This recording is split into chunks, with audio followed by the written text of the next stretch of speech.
وعلیکم السلام ورحمة الله. حافظ اکمل صاحب تاسې پوښتنه کړې ده چې د ښځې او د نارینه د لمانځه په مابین کې کوم فرقونه شته، هغه باید بیان کړی شي. محترمه ستاسې په جواب کې به ووایو چې اول فرق د ښځې او د نر د لمانځه هغه دغه دی چې د تکبیر تحریمه په وخت کې دا د نیت د تړلو د الله اکبر په وخت کې ښځه لاسونه تر اوږو پورې پورته کوي او نر چې دی هغه لاسونه پورته کوي تر اوږو پورې. او بل دغه دی، دغه نر چې نیت تړي په دغه وخت کې به دی لاسونه د لستوڼو څخه راباسي او اما هر څه چې ښځه ده پر هغه دا نه ده ضروري، هغه به دا لاسونه نه راباسي د لستوڼي څخه د نیت تړلو په وخت کې. او دریم فرق یې دغه دی، دغه ښځه به لاسونه پر ځیګره باندې ږدي په دا ولاړه کې، او نر چې دی هغه به یې د نامه څخه لاندې ږدي. او بل دا د څلورم فرق یې دا دی، د رکوع په وخت کې چې کله نر هغه لاسونه پر زنګنیو ښول، دا ګوتې به یې داسې سره خلاصې وي، او ښځه چې ده د هغې دپاره دا نشته چې هغه دا ګوتې سره خلاص کړي، هغه دې دغسې ګوتې سره مښلوي، بیا دې هلته پر زنګنو باندې ږدي. او پنځم چې دی هغه حافظ صاحب دغه دی چې ښځه به په رکوع کې دوغونه نه کښته کېږي لکه نر. د نر دپاره خو داسې ده چې رکوع به په داسې اندازه کوي چې شا به یې داسې اواری. د ښځې دپاره صرف دا قدر کې کښته کېدل په رکوع کې ستا چې د دې لاسونه صرف د دې زنګنو ته رسېږي، سمه دمه کښته کېدل او اوارېدل پر دې باندې نشته.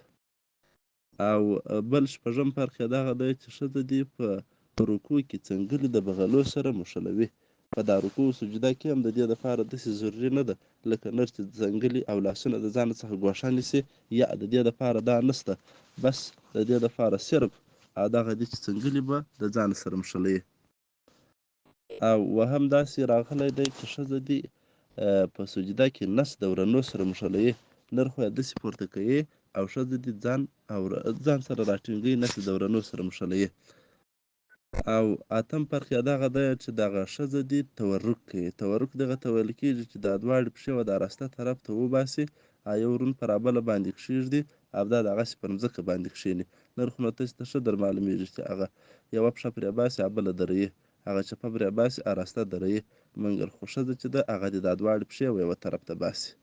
او د هغه رقم نهم فرق یې دغه کړی دی چې ښځه دې د سجدې په وخت کې بازوګان دا دې پر مځکه ږدي، دغه لاسونه دغه د څنګلو څخه تر دا کوچنۍ بندو پورې دغه ځایونه دا پر مځکه ږدي او نر دې دغسې لوړ نیسي. نو لسم فرق یې دغه دی چې دغه لاسونه دې دا ځان ته نه رازموي په دغه سجده کې. نر به دا لاسونه د ځانه ګوښه نیسي په سجده کې، او ښځه به دا د ځانه سره چسب دا لاسونه په سجده کې نیسي. او یولسم فرق یې دغه دی که چیرې جهري لمانځو نو نر چې کوي هغه ته جواز شته چې په لوړ اواز یې وکړي، لیکن د ښځې دپاره دا جواز نشته چې په لوړ اواز دغه لمونځ وکړي. نو دغه فرقونه دلته کتاب لیکلي دي. ملګرو په دې هیله چې ټول به روغ او جوړ اوسئ. تاسو هم کولی شئ چې خپلې دیني پوښتنې د ویډیو په کمنټ کې راولېږئ تر څو مفتي صاحب درته ځواب کړي.